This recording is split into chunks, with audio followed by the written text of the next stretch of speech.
Assalamualaikum warahmatullahi wabarakatuh teman-teman semuanya. Balik lagi di channel kesayangan kita semua, Walking Vlog with Love. Bagi teman-teman yang belum subscribe channel ini, dibantu subscribe teman-teman. Kali ini kita akan membahas Gunung Kawi.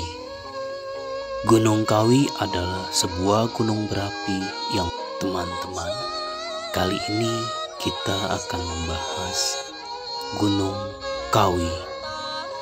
Gunung Kawi adalah sebuah gunung berapi yang sudah lama tidak aktif. Berada sebelah barat daya di Kabupaten Malang, berbatasan langsung dengan Kabupaten Blitar, Jawa Timur. Tidak ada catatan sejarah mengenai letusan gunung berapi ini. Gunung ini cukup dikenal karena adanya tempat ziarah bernama Pesarian Gunung Kawi. Gunung Kawi memiliki banyak sebutan, diantaranya Gunung Putri Tidur.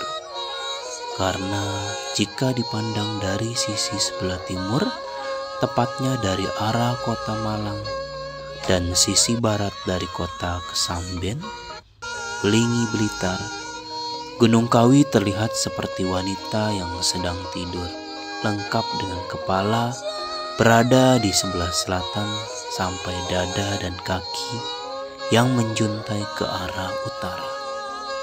Banyak yang salah sangka dengan menyebutnya Gunung Butak, karena sejatinya Gunung Butak itu sendiri merupakan puncak tertinggi Gunung Kawi yang berada di ketinggian 2880 mdpl. Gunung Kawi memiliki view pegunungan di sekelilingnya yang sangat indah, juga pemandangan perkotaan yang sangat menarik dari Kota Batu di sebelah utara, Kota Malang sampai ke Panjan di sebelah timur.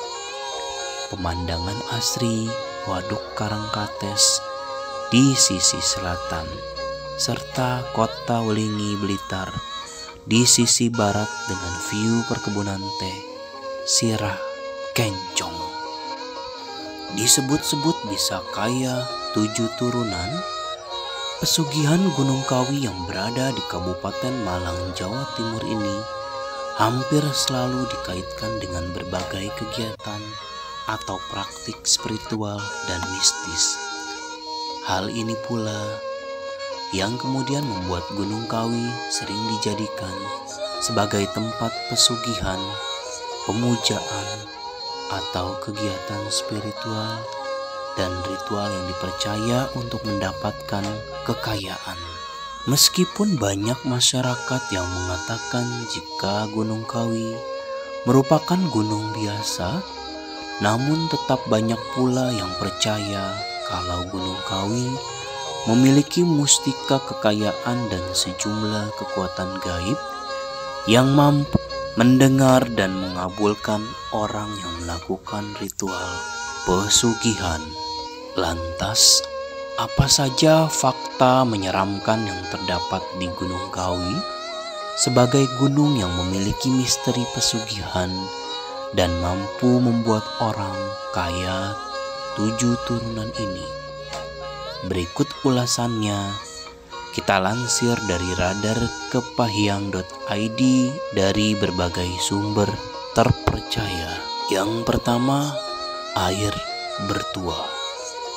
Di dalam kawasan pesugihan Gunung Kawi ini terdapat sebuah kendi yang disebut berisi air bertuah. Banyak yang percaya kalau air yang ada di dalam kendi ini dapat menyembuhkan berbagai macam penyakit. Disebut sebagai tetesan dari sumur Zam-Zam, namun banyak pula masyarakat yang sama sekali tidak mempercayainya. Yang kedua, ada Rumah Padepokan Eyang Sujo. Rumah Padepokan ini dikabarkan pertama kali didirikan di Blitar, Jawa Timur. Rumah Padepokan ini juga dikabarkan berhubungan erat dengan pesugihan Gunung Kawi. rumah padepokan ini diberikan kepada pengikut terdekat Eyang Sujo yang bernama Ki Maridun. Di rumah padepokan Eyang Sujo ini terdapat berbagai peninggalan Eyang Sujo yang dikeramatkan, di antaranya bantal dan guling yang berbahan batang pohon kelapa, serta tombak pusaka semasa perang Diponegoro. Yang ketiga ada pohon dawan daru.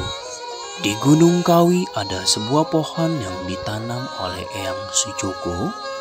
Pohon itu juga disebut-sebut sebagai tongkat milik Eyang Sujoko. Terletak di area pemakaman, pohon dawan daru ini disebut juga sebagai Sianto atau pohon dewa oleh orang Tionghoa. Para peziarah sering menunggu dahan, buah, atau daunnya yang jatuh. Konon katanya, bila buah atau daunnya disimpan, dapat menambah kekayaan untuk orang tersebut. Namun, seperti namanya, dibutuhkan kesabaran hingga berbulan-bulan untuk menunggu beberapa bagian dari pohon itu jatuh. Yang keempat, Jumat Legi dan 12 Suro. Pada Jumat Legi ada banyak sekali praktik ritual yang dilakukan. Sebab pada hari itu disebut sebagai hari pemakaman Kiai Jakarya II atau yang disebut Eyang Jugo. Sementara untuk tanggal 12 Suro merupakan hari memperingati wafatnya Raden Mas Iman Sujono atau Eyang Suko. Yang kelima, petilasan Prabu Sri Kameswara. Dengan ketinggian 700 meter dan berlokasi sekitar setengah jam dari makam Eyang Sujo dan Eyang Jugo, sebuah keraton berdiri yang pernah menjadi milik Prabu Kameswara. Prabu Kameswara sendiri merupakan pangeran dari kerajaan Kediri yang beragama Hindu. Konon cerita dari cerita yang banyak beredar, saat melakukan ritual di dalam bangunan makam tidak diperbolehkan adanya batasan yang negatif. Bahkan disarankan sebelum memulai ritual, orang-orang diharuskan membersihkan badan dengan mandi keramas terlebih dahulu. Yang keenam, penuhi tumbal pesugihan. Sama seperti ritual pesugihan pada umumnya, pesugihan Gunung Kawi juga disebut bisa dilakukan dengan cara sederhana. Di Gunung Kawi, selama 3 hari di bawah pohon keramat, para peziarah diwajibkan untuk melakukan tapa brata. Tapi untuk bertapa, orang-orang yang melakukan pesugihan diwajibkan terlebih dahulu melakukan mandi suci yang dipimpin oleh juru kunci Gunung Kawi. Tapi ketika mensucikan diri dengan cara mandi suci tersebut, masing-masing pelaku pesugihan harus melakukan kontrak mati atau kontrak gaib dengan penguasa gaib Gunung Kawi. Sangat menyeramkan.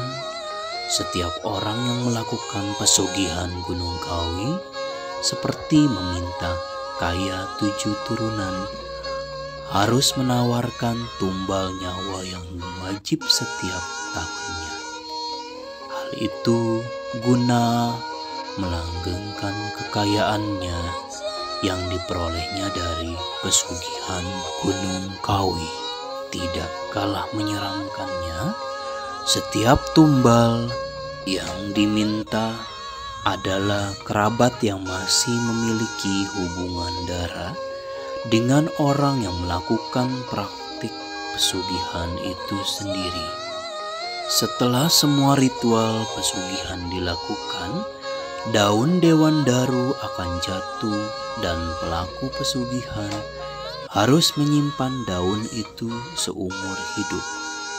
Sesuai dengan mitos yang selama ini beredar, daun dewandaru mampu memberikan rezeki dan memberikan uang gaib setiap hari kepada pelaku pesugihan Gunung Kawi.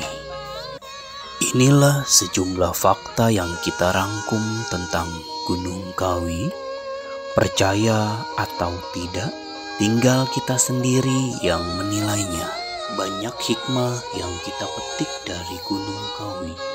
Tapi satu hal yang pasti, hanya kepada Tuhan yang Maha Esa kita wajib meminta.